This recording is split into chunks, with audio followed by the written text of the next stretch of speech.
Baie welkom by hierdie week se geloofswoord. Ons gaan verder met die Matteus Evangelie. Ons kyk saam na hoofstuk 16 vandag. Hoofstuk 16 het 5 dele waarna ons gaan saam kyk.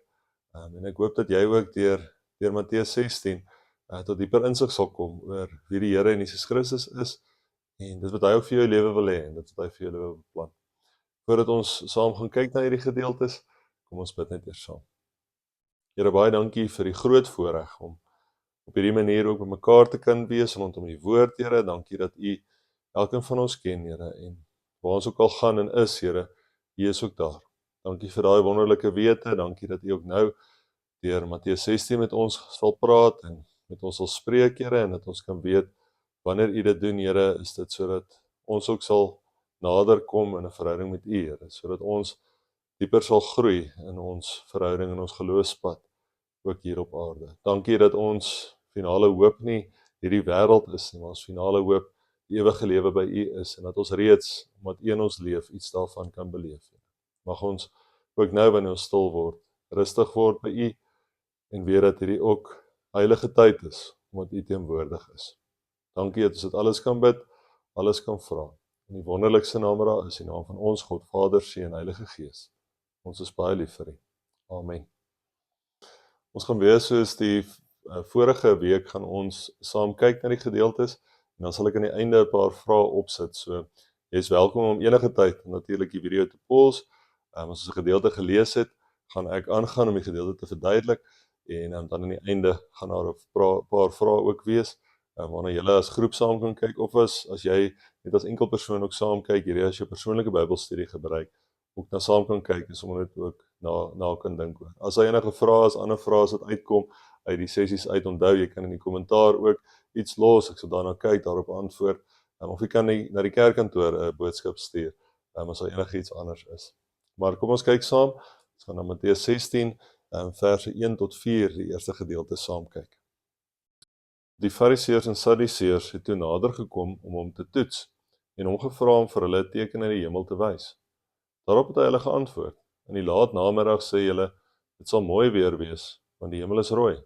En vroegoggend, vandag is dit stormagtig, want die hemel is rooi en dit raak betrokke. Julle weet dus hoe om die voorkoms van die hemel te beoordeel, maar nie die tekens van die tye nie. 'n Bose en oorspellige geslag vra 'n teken, maar geen teken sal aan hulle gegee word nie, behalwe die teken van Jona. En hy het hulle agtergelaat en weggegaan. Dit bly daarom net ongelooflik hoe die Fariseërs bly Jesus toets. Ten spyte daarvan dat daar 'n klomp tekens is, te midde van 'n klomp wondertekens wat die Here gedoen het, vra hulle dan nou vir 'n teken, as bewys dat hy die Messias is, die Seun van God is. En dan reageer Jesus soos dat hy ook maar gewoonlik sal reageer, met deernis, maar ook met insig oor hulle eie lewe en leefwyse. Hy vra vir hulle uiteindelik, maar julle sien al hierdie ander tekens raak, hoe kan julle nie die tekens van die tye raak sien nie? Hoe kan julle nie sien dat dit waarmee ek besig is, alles is om weg te wys na die hemel toe nie, na God self toe, na dit wat ook vir ons wag nie, die koninkryk van God. En dan sê hy vir hulle, maar die teken wat hulle sal kry, die enigste teken wat hulle sal kry is die teken van Jona. 'n Wegwysing na sy eie kruisdood. En hy los hulle daar. Eers later weer, hoofstuk 19 sal ons sien dat hy die gesprek weer verder optel met die Fariseërs. Maar die mooi hier aan die een kant van Jesus wat sê, "Sjoe, maar alles wat ek doen is tot eer van God, tot eer van die koninkryk, om die nuwe weg, die nuwe pad ook aan te wys." Dit wys uiteindelik vir ons ook, die Fariseërs reaksie wys vir ons dat dis nie 'n gebrek aan die intellektuele wat maak dit hulle nie wil glo nie. Dis 'n gebrek aan ontvanklikheid, 'n openheid vir dit wat rondom hulle gebeur. En baie keer in ons eie lewens, baie keer sien ons ook raak dat mense net nie ontvanklik is vir die evangelie nie. Daar's soveel tekens, soveel bewyse rondom hulle. Maar as ons nie oop is nie, as ons nie ontvanklik is daarvoor nie, gaan ons dit nie raak sien nie. En gaan ons nie die wonder van God in ons eie lewens kan beleef nie. Kom ons lees verder saam. Ons lees die volgende gedeelte van vers 5 af. Toe die disippels na die oorkant vaar, het hulle vergeet om brood saam te neem. Jesus het vir hulle gesê, pas op en wees op julle hoede vir die suurdeeg van die Fariseërs en die Sadduseërs. Hulle het onder mekaar bespiegeling gesê, Ons het nie brood saamgebring nie. Jesus het dit agtergekom en gesê, klein gelowiges, waarom redekabel julle daaroor dat julle nie brood het nie? Verstaan julle nog steeds nie? Onthou julle nie die 5 brode vir die 5000 en hoeveel mandjies julle bymekaar gemaak het nie? Die 7 brode vir die 4000 en hoeveel mandjies julle bymekaar gemaak het nie? Hoe kan julle dan nie begryp dat ek nie oor brood met julle gepraat het nie? Nee, wees op julle hoede vir die suurdeeg van die Fariseërs en die Sadduseërs. Toe het hulle ingesien dat hy nie bedoel het hulle moet vir die suurdeeg van brood op hulle hoede wees nie, maar vir die leer van die Fariseërs en die Sadduseërs. Jesus gebruik hier die disippels se misverstand van sy beeld van die brood om uiteindelik vir hulle te wys dat ons versigtig moet wees vir die leringe wat ons hoor en die leringe wat ons aanvaar. Spesifiek in hierdie gedeelte dan die leringe van die Fariseërs en die Sadduseërs. Soos wat hy die suurdeeg gebruik het om te wys na die koninkryk van God, hoe dit alles kom deur suur, so kan daardie leringe ook alles kom deur suur. En uiteindelik tot die gevolg hê dat ons 'n konsep of 'n misverstaan uiteindelik van die koninkryk van God het, van God self het. Ons moet versigtig wees daarvoor. Hy waarsku die disippels, hulle versigtig moet wees daarvoor, dat hierdie leringe hulle nie uiteindelik op die verkeerde pad bring nie. Een van die kenmerke van die Fariseërs, Sadduseërs, is dat hulle oor klein, onbelangrike dinge eintlik argumente kan voer, diep argumente kan voer, wat nie belangrik is, uiteindelik in die groter prentjie nie. En die disippels moet versigtig wees daarvoor, en ons moet in ons eie lewens ook versigtig wees daarvoor, vir hierdie klein, onbenullige dinge, wat eintlik skeiding kan veroorsaak, wat eintlik kan maak dat ons op die verkeerde pad self ook dalk gelei word. Kom ons lees die volgende gedeelte saam. Dit is Matteus 16 van vers 13 af.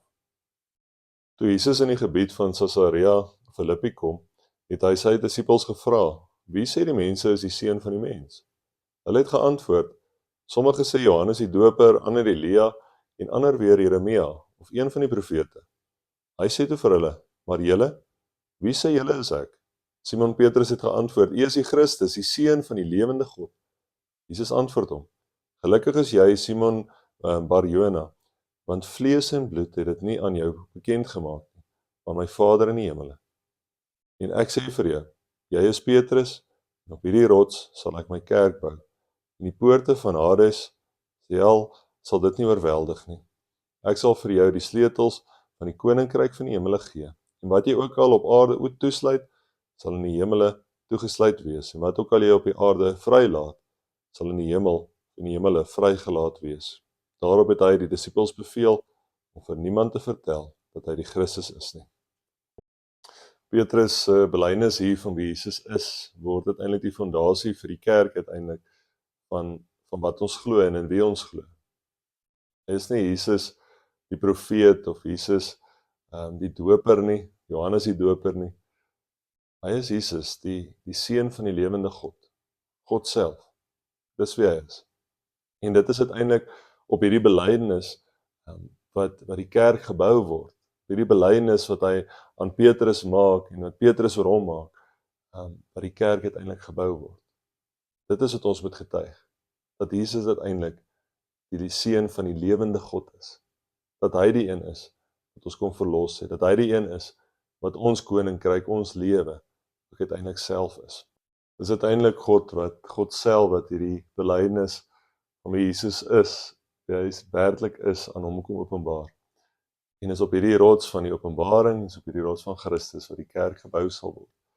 En dan praat Jesus van hierdie sleutel wat hy vir Petrus gee met 'n verwysing daarna dat uiteindelik die disippels en elke gelowige uiteindelik die sleutels het om hier op aarde sekere goed oop te sluit, sekere dinge toe te sluit. In die Joodse tradisie was dit so gewees dat jy sekere dinge oop kon sluit in die sin van dat dit reg was, aanvaar is onder die wet, sekere dinge toe kon sluit dat dit nie reg was onder die wet, nie volgens die reëls was van daardie tyd. En Jesus gebruik hierdie beeld om uiteindelik te sê, maar so is hulle ook voorgangers om te wys wat in die kerk, die koninkryk van God, in hierdie gedeelte ook van die Eklesia gepraat word, is dit die wêreldwye kerk, die kerk van God, wat uiteindelik reg is, aanvaarbaar is, wat uiteindelik nie aanvaar moet word.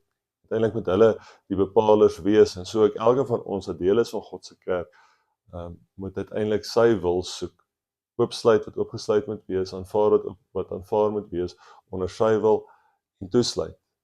Dit afskryf, dit nie aanvaar nie, wat nie volgens sy wil is nie. Daar is dus 'n groot verantwoordelikheid wat met hierdie belydenis wat Petrus ook hier maak gepaard gaan. So is daai verantwoordelikheid elke gelowige, elke van ons wat die Here Jesus Christus navolg, om te sorg ons ook volgens sy wil handel binne die kerk, sodat daar uiteindelik binne sy kerk ook vrede kan wees, sodat hy uiteindelik die heerser kan wees en niks en niemand anders nie. Kom ons lees die volgende gedeelte saam van vers 21 af. Van toe af het Jesus begin om aan sy disippels duidelik te maak dat hy na Jerusalem moet gaan en baie moet ly deur die familiehoofde, leierpriesters en skrifkenners en doodgemaak en op die 3de dag opgewek moet word. Petrus het hom eenkant geneem en hom begin teregwys. Mag God dit verhoed, Here, dit sal beslis nie met u gebeur nie. Maar hy het omgedraai en vir Petrus gesê, gaan weg agter my, Satan. Jy is vir my 'n struikelblok, want jy bedink nie die dinge van God nie, maar die dinge van mense. Net nadat Petrus Jesus verklaar het, getuig daarvan dat hy die seun van die lewende God is, gaan Jesus verder met sy bediening, met sy boodskap, en hy sê dat hy gekruisig gaan word, dood gaan wees, en op die 3de dag weer gaan staan, uit die dood uit. En dit is seker maar aan die een kant Petrus se vinnige geaardheid, maar ook aan die ander kant hierdie nie aanvaarding, om dit nie te aanvaar dat Jesus uiteindelik gekruisig sal word as Messias nie. Dit is nie die pad wat die Messias behoort te loop nie.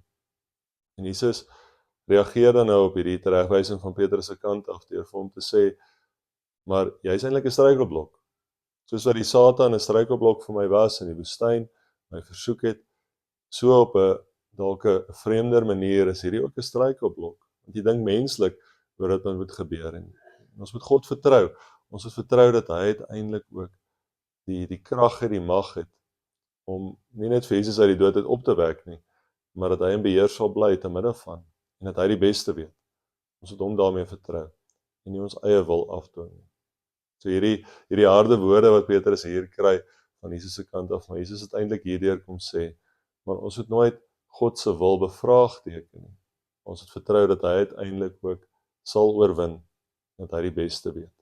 Kom ons lees die volgende gedeelte, dis die laaste gedeelte saam, van vers 24 af. Toe het Jesus vir sy disippels gesê, as iemand my wil navolg, moet hy homself verloon en sy kruis opneem en my volg. Want wie sy lewe wil red, sal dit verloor, of wie sy lewe ter wille van my verloor, sal dit vind. Wat sal dit 'n mens dan baat, as hy die hele wêreld as wins bekom, maar sy lewe verloor? Of wat sal 'n mens gee as losprys vir sy lewe? Want die seun van die mens gaan saam met sy engele kom, bekleed met die heerlikheid van sy Vader, en dan sal hy elkeen vergeld volgens wat hy gedoen het. Amen, ek sê vir julle, sommige van die wat hier staan, sal die dood beslis nie smaak, voordat hulle die seun van die mens in sy koningsheerskappy sien kom het nie. In hierdie laaste gedeelte spel Jesus die implikasie uiteindelik van sy kruisdood vir die disippels uit. Dat dit uiteindelik sal beteken as volgelinge van hom, ons wat volgelinge is van hom, dat hulle dieselfde pad sal loop as wat hy geloop het. En nie noodwendig op dieselfde manier nie, maar dat hulle ook in hierdie wêreld 'n klomp teenstand sal beleef en dalk ook selfs vir hulle geloof doodgemaak sal word. Dat dit nie 'n maklike pad is om die Here na te volg nie, maar aan die ander kant ook hierdie mooi pad is, wat lei tot die ewigheid, die ware lewe saam met God. Dis hierdie paradoks wat ons hier kry. Aan die een kant, hierdie vreeslike, moeilike lewe in die navolging van Jesus Christus, maar aan die ander kant, die wonderlike lewe, die ewige lewe, die lewe sonder pyn, sonder seer, sonder bekommernis, wat ook vir ons wag en vir ons voorlê. 'n Lewe gevul met Christus self, 'n lewe wat ons nou reeds kan kies en iets van kan beleef. Dis nie mooi uiteindelik van die evangelie, maar ook die moeilike van die evangelie.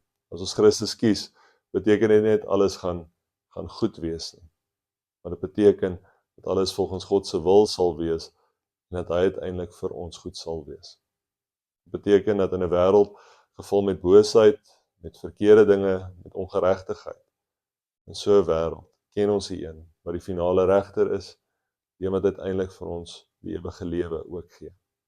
Mag jy daaraan vashou en weet dat die Here jou ook ken, mag jy weet dat in midde van 'n klomp uitdagings wat jy ook beleef, die Here dit verstaan, en dat hy uiteindelik vir jou die krag sal wees, en die krag is, om ook daardeur te kom, en uiteindelik sy heerlikheid net te kan aanskou.